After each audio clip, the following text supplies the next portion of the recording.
আজকে আমরা ডিসকাস করছি অ্যাবাউট অকিউলার ফরেন বডিজ। ঠিক আছে, কি কি ফরেন বডি পড়তে পারে আমাদের চোখে? আয়রন, আর কি কি বললি? আয়রন বললি তো, না কি বললি? হ্যাঁ আয়রন, আর হ্যাঁ আইল্যাশ, আর ঠিক আছে। সো আমরা ভাগ করতে পারি কিছু টক্সিক, কিছু নন টক্সিক। টক্সিক মানে যেগুলো আমাদের চোখে পড়লে সিভিয়ার ইনফ্লেমেটরি রিঅ্যাকশনস হবে, ইনফেকশনস হওয়ার চান্স হবে। ইনফেকশন যদিও দুটোতেই হতে পারে। টক্সিক মানে যেটা মেইনলি ইনফ্লেমেটরি রিঅ্যাকশনস, আলসার, এগুলো হওয়ার চান্স বেশি থাকে। তো এর মধ্যেও আমরা ভাগ করতে পারি কিছু মেটালিক আর কিছু নন মেটালিক। মেটালিকের মধ্যেও আবার ভাগ আছে, একটা ম্যাগনেটিক আর একটা নন ম্যাগনেটিক। সো ম্যাগনেটিকের মধ্যে ও যেমন বললো আয়রন, আয়রন, নিকেল, বেসিক্যালি যারা ওয়েল্ডিং এর কাজ করে খুব কমন, খুবই কমন। ঠিক আছে, আর নন ম্যাগনেটিকের মধ্যে কপার, অ্যালুমিনিয়াম, মার্কারি এগুলো থাকে। নন মেটালিক বলতে টক্সিক কিছু ভেজিটেটিভ ম্যাটার। ভেজিটেটিভ ম্যাটারটা কেন important and why it is toxic? মানে ইট ইজ সিরিয়াস ইনজুরি করে আইতে। কোনো ভেজিটেটিভ ম্যাটারে যদি ইনজুরি হয়, হ্যাঁ মানে কি করে? Corneal abrasion. So that vegetative matter can lead to what type of, মানে কজেটিভ অর্গানিজমটা কি হয়, যে ফাঙ্গাল বলেই দিলাম আমি, ফাঙ্গাল আলসার করে। ঠিক আছে, সো ব্যাকটেরিয়াল কর্নিয়াল আলসার হয়, ভাইরাল আলসার হয়, ফাঙ্গাল আলসার হয়। তো ভেজিটেটিভ ম্যাটার হিস্ট্রি যদি হয় ইনজুরি, সেটা নিতে হবে in case of fungal corneal ulcer. হ্যাঁ, আর যেরকমও বলছিল কোনো ডাস্ট পার্টিকেল, সেগুলো সবই পড়বে। এবার নন টক্সিকের মধ্যেও আবার পড়বে হচ্ছে আমার কিছু মেটালিক, কিছু নন মেটালিক, মানে যেগুলো অত সিভিয়ার রিয়াকশন মোটামুটি আমার করে না। হ্যাঁ, যেমনি গোল্ড, সিলভার এইগুলো। আর নন মেটালিকের মধ্যে কার্বন, রাবার, প্লাস্টিক এক্সেট্রা। মানে এগুলো আমাদেরকে পেশেন্ট নানান রকম হিস্ট্রি নিয়ে তো আসতে পারে উইথ ইনজুরি। তো আমাকে যেটা জানতে হবে যে কোনটাকে we have to deal seriously depending upon the type of foreign body. Next step হচ্ছে after you have to take history. কি কি হিস্ট্রি নেব? একটা পেশেন্ট ফরেন বডি নিয়ে এসেছে, বলছে আমার একটা লোকে ফরেন বডি পড়েছে। তো কি কি হিস্ট্রি নিতে হবে ফার্স্ট? হ্যাঁ, অনসেট। দেখ, ফরেন বডি অ্যাকিউট অনসেটই হয়। কেউ মানে 1 বছর ধরে চোখে ফরেন বডি নিয়ে জেনারেলি ঘোরে না। ঘোরে অনেকেই, আবার 1 সপ্তাহ 1 মাস ধরেও ঘোরে না। এমন পেশেন্টও দেখেছি আমরা, 1 মাস ধরে কনজাংটিভায় ফরেন বডি নিয়ে ঘুরতে জানেই না, এমনি চোখ দেখাতে এসেছে, তারপর দেখা গেছে যে এটা ফরেন বডি পড়ে আছে। ঠিক আছে, এরকমও হয় patient, but rare. Foreign body পড়লে সঙ্গে সঙ্গে চলে আসে, অ্যাকিউট অনসেটই হয় ম্যাক্সিমাম ফরেন বডি। ঠিক আছে, সো ফার্স্ট আমাকে জিজ্ঞাসা করতে হবে নেচার অফ দ্য অবজেক্ট, কি পড়েছে, মানে তখন সে কি করছিল। কেউ যদি বলে আমি ওয়েল্ডিং করার সময় পড়েছে, কেউ বলবে আমাকে বাইক চালানোর সময় পড়েছে, মানে তখন ডাস্ট পার্টিকেল উঠতে পারে। তো সেটা তো nature of the object. Then time, মানে আমার কাছে এসেছে এবং পড়েছে কখন, কি কি চাইছিস বল? Gold, silver. So next question আমাকে জিজ্ঞাসা করতে হবে কখন পড়েছে। ধর আজকে পেশেন্ট এসেছে, সে বললো আমার ইয়েস্টারডে, কালকে পড়েছিল। তো আমাকে টাইমটাও জানতে হবে। তারপরে কি জানতে হবে? স্পিড অফ দ্য অবজেক্ট, মানে কিছু উড়ে এসে জোরে পড়েছে নাকি খুব কাছ, মানে হালকা এমনি জাস্ট ছুঁয়ে গেছিল। কারণ এটাও ডিপেন্ড করে কতটা degree of injury to the I হতে পারে। রাইট, তাহলে এটা গেল 3 নম্বর। 4 নম্বর কি পয়েন্ট হতে পারে? কোনো ইন্টারভেনশন করা হয়েছে কি হয়নি, any intervention done or not. অনেক ক্ষেত্রেই দেখা যায় যারা ওয়েল্ডিং এর কাজ করে তাদের এত বেশি ফরেন বডি পড়ে যে ওরা যারা কো ওয়ার্কার্সরা থাকে তারা নিজেরাই বার করার চেষ্টা করে। মানে আমাদের কাছে পেশেন্ট আসে, দেখছি একটা অলরেডি ওই জায়গাটা ইরেগুলার মতো হয়ে গেছে, মানে একটা অ্যাটেম্প্ট হয়েছে যে কিছু বার করার। ঠিক আছে, so we have to always ask for this things: time of the injury, nature of the object, speed of the object, and any intervention done or not. Then next কি করি আমরা, আফটার হিস্ট্রি দেখি কি করা হয়। বাদ দে, long case হচ্ছে না। ইন জেনারেল আমি এখন আইতেই থাকবো, আমরা জেনারেল এক্সামিনেশন করবো না, আমরা এখন অকুলার এক্সামিনেশনই করব। তো অকুলার এক্সামিনেশনের মধ্যে কি দেখতে পাই আমরা? অকুলারের মধ্যে অ্যাজ ইউজুয়াল আমরা জানি যে কিছু সিমটম হবে, সাইন্স হবে। সিমটম পেশেন্ট কি বলবে, রেডনেস হচ্ছে, ফরেন বডি সেন্সেশন হচ্ছে, এটাই মানে মেনলি এই কটাই হয়। ফটোফোবিয়া হতে পারে যদি কর্নিয়ায় হয় তো, ঠিক। তো এবার আমাকে দেখতে হবে যে এটা বাদে, মানে একটা তো সিমটমস গুলো গেল, দেন আমাকে দেখতে হবে কিছু সাইন্স। সাইন্স যে আমরা দেখবো অসময়তেই দেখতে হবে আন্ডার স্লিট ল্যাম্প, মানে ম্যাগনিফিকেশন, টর্চ লাইটে নয়। তাহলে স্লিট ল্যাম্পে আমরা ফাইন্ডিংটা দেখব। কোন কোন জায়গা are the sites for lodging of foreign body, সেটা আমাদেরকে জানতে হবে। কোথায় আমি তো ফরেন বডি নিয়ে দেখছি, আমি ধরো এন্ট্রিয়ার সেগমেন্ট দেখে আমার লাভ নেই। কোন কোন জায়গা দেখতে হবে, to look where we will look for foreign body. কোথায় পড়তে পারে, কনজাংটিভা, একটা হচ্ছে কনজাংটিভা, আরেকটা কর্নিয়া, আরেকটা হচ্ছে স্ক্লেরাতেও যেতে পারে, মানে বিলো কনজাংটিভাও যেতে পারে। কিছু জিনিস যদি ভীষণ স্পিডে আসে টিয়ার করে স্ক্লেরাতেও ঢুকে থাকতে পারে, ঠিক আছে। ম্যাক্সিমামটাই এই দুটো হয়, কনজাংটিভা এন্ড কর্নিয়া। এবারে কনজাংটিভার মধ্যেও ভাগ আছে। কনজাংটিভার কি কি পার্টস আছে আমরা জানি,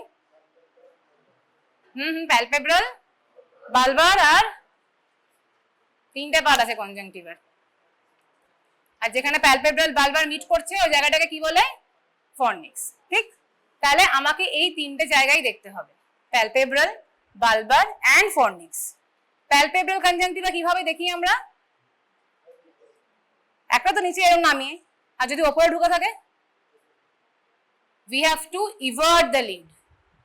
পেশেন্ট যদি ফরেন বডি হিস্ট্রি নিয়ে আসে, অলওয়েজ we have to, এটা তো এমনি দেখতে পাবো just by pulling the lower eyelid, আর আপার আইলিডও we have to check by everting the upper eyelid. পাতা উল্টাতে জানিস তো, পাতা উল্টে দেখতে হবে যে ওপরে কোনো প্যালপেব্রাল কনজাংটিভায় ফরেন বডি লজড হয়ে আছে কিনা, ঠিক। দেন বালবার কনজাংটিভা, মানে যেটা স্ক্লেরার উপরে আছে, সেটা তো স্লিট ল্যাম্পে অবভিয়াস দেখাই যাবে যে কনজাংটিভা ওখানে পড়ে আছে। কর্নিয়া, কর্নিয়াতে হতে পারে যে সুপারফিশিয়ালি একটা ফরেন বডি রয়েছে, আর একটা হতে পারে যে কর্নিয়ার 6টা লেয়ার আমরা আগের দিন বলছিলাম, হতে পারে যে একটু ডিপার লেয়ারে, মানে বোম্যান স্টোমার দিকে ভেতর দিকে ঢুকে গেছে। তো এবার সেটা আমাকে স্লিট ল্যাম্পে, স্লিট ল্যাম্প উদ্দেশ্যই হচ্ছে যে বাই ডুইং দ্য স্লিট আমরা অ্যাসেস করি যে কোন লেয়ারে ফরেন বডি বা যাই লেশনস থাকুক প্রেজেন্ট আছে, সেটাকে আমার স্লিট ল্যাম্পে দেখার উদ্দেশ্য। তাহলে এটা যখন হয়ে গেল, আমি এক্সামিনেশন করে দেখবো, এবং অবভিয়াসলি আমার আর কি কি সাইন থাকবে, along with the foreign body there will be conjunctival injection, মানে হাইপারেমিয়া হবে, অবভিয়াসলি রেডনেস থাকবে, এই ফাইন্ডিং গুলো আমার এক্সামিনেশনে থাকবে। তো নেক্সট আমি এবার ট্রিটমেন্ট পার্টটা কি করব। পেশেন্ট ফরেন বডি নিয়ে এলো, স্লিট ল্যাম্পে দেখলাম কোথাও একটা ফরেন বডি রয়েছে, তো ফার্স্ট আমি কি কি করব, ইয়েস এই টার্মটা কথাটা বলতেই হবে যে thorough irrigation of both the eyes করবো। কিন্তু এবার ধর পেশেন্ট বললো যে আমি বাইকে করে যাচ্ছিলাম, আমার ডান চোখে মনে হচ্ছে কিছু এসে পড়েছে, হতেই পারে যে ওর বাঁ চোখেও কিছু পড়েছে, ও তো বুঝতে পারছে না। তো বেটার হচ্ছে both the eyes thorough irrigation করবো উইথ নর্মাল স্যালাইন, 1 নম্বর কথা। 2 নম্বর কথা হচ্ছে স্লিট ল্যাম্পে দেখে নেব কোথায় আছে, কনজাংটিভায় আছে না কর্নিয়ায় আছে।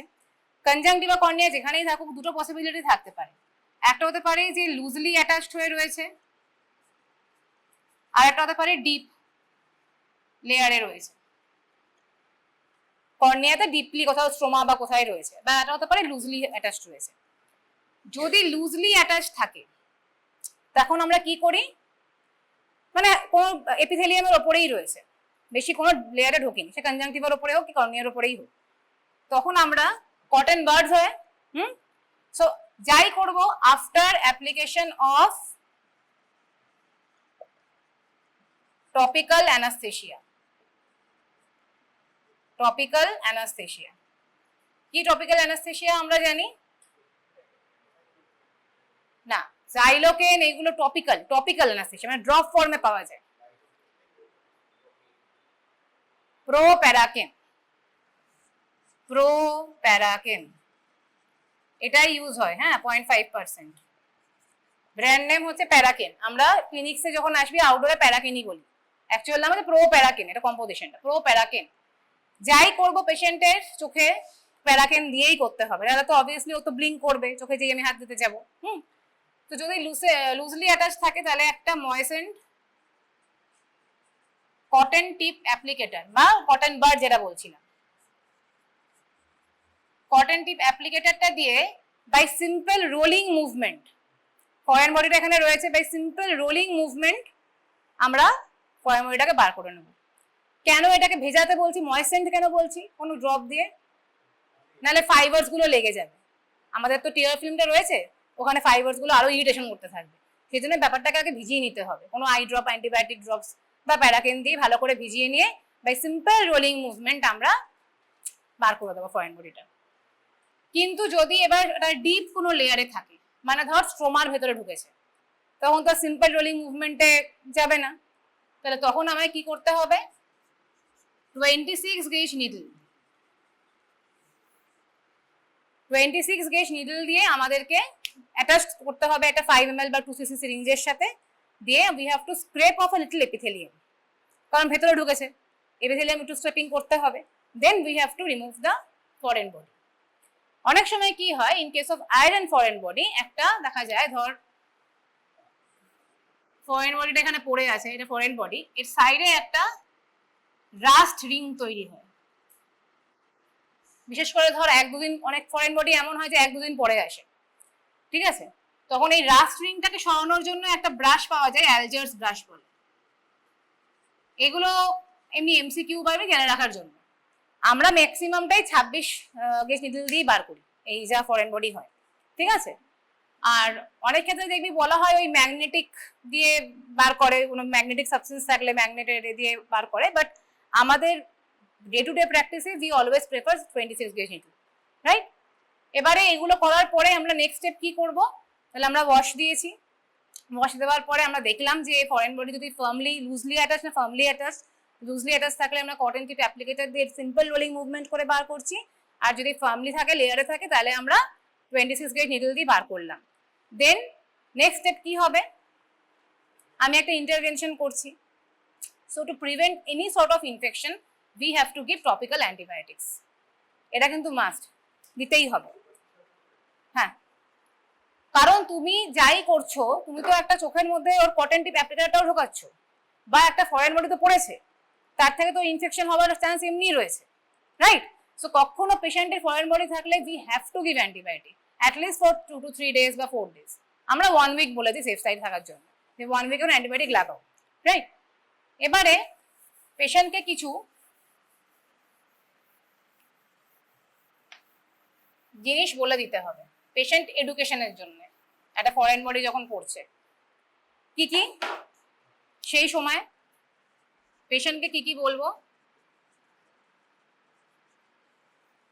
পেশেন্টকে প্রথম কথা বলবো, যেহেতু ফরেন বডি পড়েছে, তুমি ওই স্লাইডটা করে নাও, রেডি করে নাও, আছে তো, বেশ। অ্যাভয়েড ওয়াটার কন্ট্যাক্ট,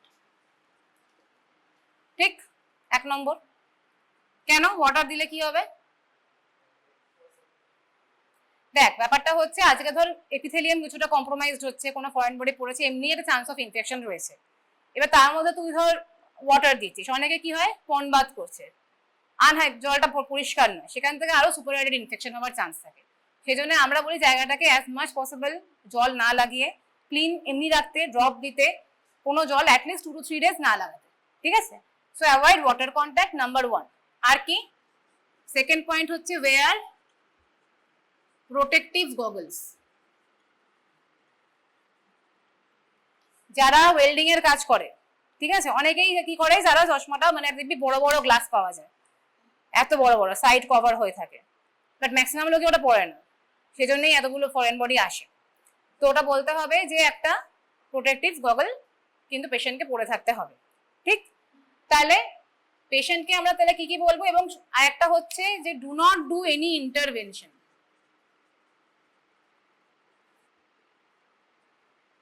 যদি ফরেন বডি পড়ে গিয়েও থাকে, এমনি নন মেডিকেল কোনো পার্সনের কাছে গিয়ে খোঁটাখুটি করে বার করার কোনো চেষ্টা করো না, এটা পেশেন্টকে বলতে হবে, কারণ ইট উইল ডু হার্ম মোর।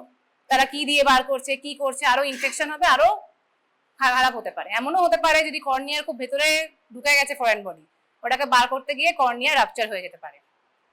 ঠিক আছে, সো বেটার কখনো আমরা পেশেন্টকে বলবো যে ফরেন বডি পড়লেও কখনো কোনো ইন্টারভেনশন করবে না। একটু ভিডিওটা চালিয়ে দাও। ফরেন বডি টপিকটা খুব ছোট টপিক, এইটা বেসিক্যালি আমাদের তোদের এসজিডিতে দিয়েছে ফর ডিসকাশন এটা, এবং ক্লিনিক্সে ডে টু ডে প্রচন্ড লেভেলেই আসে ফরেন বডি আমাদের কাছে। তাহলে কোনো ফরেন বডি এলে এটা দেখ, এটা একটা কি ফরেন বডি, পজ করা দিয়ে হবে, এখান দিয়ে হবে, এটা হবে, হ্যাঁ হচ্ছে। ফার্স্ট কি করতে হবে, দেখ এটা পেশেন্টটা, হ্যাঁ এই পেশেন্টটা আন্ডার স্লিট ল্যাম্প দেখছি আমরা, ঠিক আছে। উচিত সবসময়তে এখানে আমরা বসাই না, আইডিয়ালি একটা স্পেকুলাম হয়, যদি আমরা স্পেকুলামটা দিয়ে দেখি তাহলে আরো বার করতে সুবিধে হবে। ঠিক আছে, এটা কি ফরেন বডি, এটা আয়রন ফরেন বডি রয়েছে, দেখা যাচ্ছে তো কর্নিয়াতে একটা আয়রন বডি ফরেন বডি পড়ে রয়েছে। এবারে এই যে নিডলটা রয়েছে এটা হচ্ছে 26 গেজ নিডল। তাহলে প্রোভাইডেড পেশেন্ট আগে এসেছে, এসে আমরা স্লিট ল্যাম্পে আগে সব করা কিন্তু কর্নিয়ায় যদি দেখতে পাইও আমরা ফরেন বডি, আমরা কিন্তু কনজাংটিভা দেখবো, এমন না যে কর্নিয়ায় দেখতে পাচ্ছি বলে বাকিগুলো আর দেখবো না। যেভাবে বললাম যেখানে যেখানে লুকিয়ে থাকতে পারে ফরেন বডি আমাকে দেখতে হবে, ঠিক আছে। এবারে এই যে কর্নিয়ায় পড়ে রয়েছে, আমরা টপিক্যাল অ্যানাস্থেসিয়া দিয়েছি পেশেন্টকে, প্যারাকেন দিয়েছি। প্যারাকেন দেওয়ার পরে পেশেন্টকে কিছু এক্সপ্লেন করতে হবে। কি কি এক্সপ্লেন করতে হবে, ছুঁচ ঢোকাচ্ছি চোখে না, পেশেন্ট ভয় পাবে, তাহলে পেশেন্টকে আমাকে ইনশিওর করতে হবে যে তোমাকে ওষুধ দেওয়া আছে ফর নামনেস, মানে কিছু বুঝতে পারবে না, অবশ করে দেওয়া আছে, তোমাকে তাকিয়ে থাকতে হবে।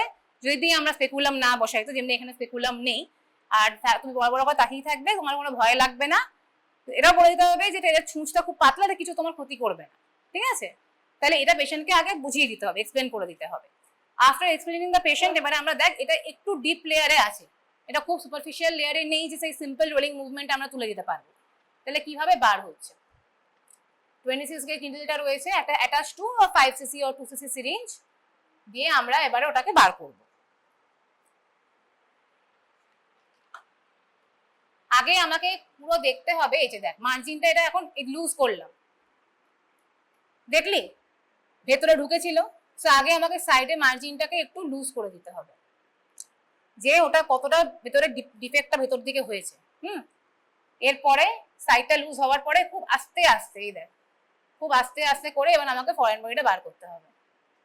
দেখ এবার দেখ পেছন দিকে যেখানে ঢুকেছিল কতটা গর্তে ঢুকে আছে, কতটা ডিফেক্ট হয়েছে। সেই জন্যই আমরা বলি জল টল লাগাবেন, মানে এর মধ্যে যদি এখন আরো ইনফেকশন হয়ে যাওয়ার চান্স তখন পেশেন্টের থাকবে, ঠিক। এবার এই পেশেন্ট খুব রিসেন্ট এসেছিল, হ্যাঁ, সেই জন্য কি হয়েছে, কোনো রাস্ট রিং কিছু তৈরি হয়নি। যদি এই 3-4 দিন পরে আসতো আমরা দেখতাম সাইডে একটা এরকম পুরো জঙের মতন গোল মতন করে একটা রাস্ট রিং তৈরি হয়ে গেছে। সেই ক্ষেত্রে আমরা 26 গেজ নিডল দিয়ে স্ট্রিপিং করি, আর অনেক সময় যেটা বললাম অ্যালজার্স ব্রাশ দিয়ে ওটাও করা হয়, ঠিক। So after doing all this thing আমরা পেশেন্টকে টপিক্যাল অ্যানাস্থেসিয়া দেব, ঠিক আছে, বন্ধ করো। এবার ব্যাপারটা হচ্ছে কি, যে কোনো ফরেন বডিতে সিমটম সাইন, যখন সাইন্স আমরা বললাম, একটা তো বললাম যে রেডনেস হচ্ছে ফরেন বডি দেখতে পাচ্ছি, আরেকটা যেটা হয় অনেক সময় ফরেন বডি অ্যাব্রেশন করে দেয়। সো অ্যাব্রেশন মানেটা কি, সুপারফিশিয়াল এপিথেলিয়ামটা উঠে গেছে। সো অ্যাব্রেশন অ্যাজ সাচ অতটা সিরিয়াস জিনিস নয়, হ্যাঁ, কারণ কিন্তু যখন অ্যাব্রেশন হয় এটা সিভিয়ার ফটোফোবিয়া আর সিভিয়ার পেন করে পেশেন্টের। তো তখন আমরা কি করি, পেশেন্টকে এপিথেলিয়ামটা যেহেতু পুরোটা উঠে গেছে আমরা প্যাচিং করে রাখি, ঠিক। মানে ফরেন বডিটা ধর রিমুভড হয়ে গেছে কিন্তু সেই জায়গাটা একদম এপিথেলিয়ামটা ঘষে গেছে, উঠে গেছে। এপিথেলিয়াম 24 ঘন্টায় রিজেনারেট করে যায়, আবার নতুন এপিথেলিয়াম রিগ্রো করে যায়, কিন্তু সেই অবস্থায় পেশেন্টকে তো 24 ঘন্টা দিতে হবে। তাহলে আমরা কি করি, অ্যান্টিবায়োটিক অয়েনমেন্ট দিয়ে রাখি, অ্যান্টিবায়োটিক অয়েনমেন্ট দিয়ে রাখি, কিছু সাইক্লোপ্লেজিক ড্রপ দিয়ে রাখি, দিয়ে প্যাচিং করে রাখি। ওভারনাইট যদি এরকম ভাবে ওষুধটা থাকে তাহলে পরের দিন ওটা আবার এপিথেলিয়াম হিল করে যাবে। এর অ্যাব্রেশন লাগে না। অ্যাব্রেশন মানে অনেকটা এরিয়া জুড়ে আমরা দেখবো, কি করে বুঝি ওইটা আমরা ফ্লুরোসেন্স স্টেন করে বুঝি।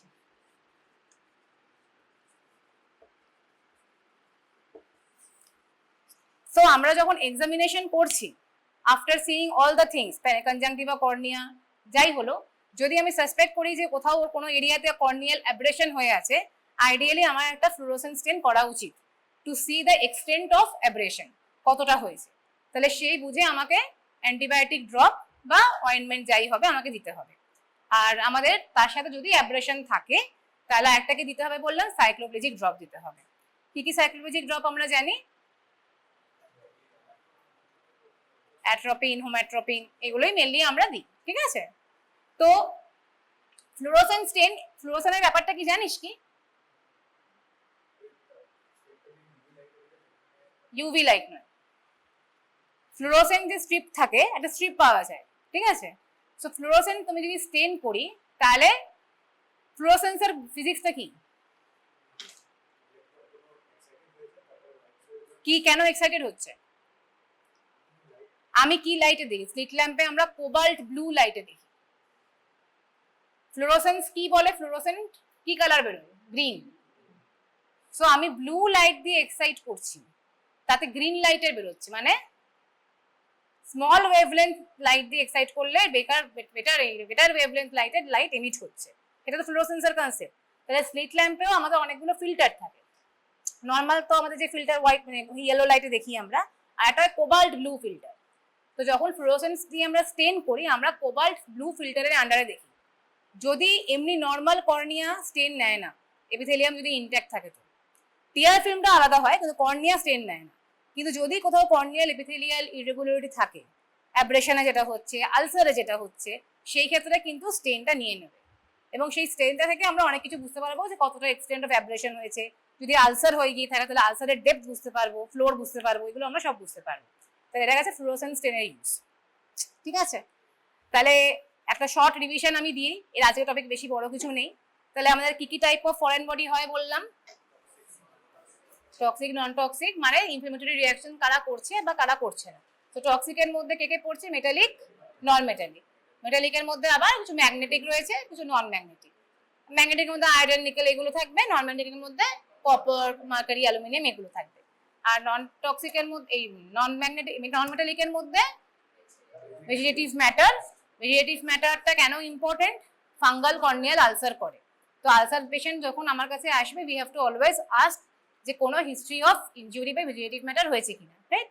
আর কি আছে নন টক্সিকের মধ্যে? এবার কিছু মেটালিক থাকছে আর কিছু নন মেটালিক থাকছে, ঠিক আছে?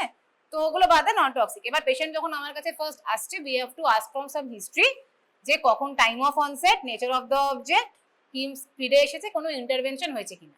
তারপরে we have to look for thorough slit lamp examination, right? Slit ল্যাম্পে আমাকে কি কি দেখতে হবে? কনজাংটিভা দেখতে হবে, কর্নিয়া, স্ক্লেরা দেখতে হবে। সো কনজাংটিভাতে আমরা কোথায় কোথায় দেখবো? We have to look for palpebral conjunctiva, bulbar conjunctiva and the fornices. By everting the eyelid we have to see. Then again cornea দেখতে হবে। যদি আমরা সাসপেক্ট করি যে কোনো কর্নিয়াল অ্যাব্রেশন আছে, then we have to do fluorescence staining to see the extent of abrasion, ঠিক? Then after seeing all the thing, we have to do the treatment, which is thorough irrigation of both the eyes with normal saline, ঠিক?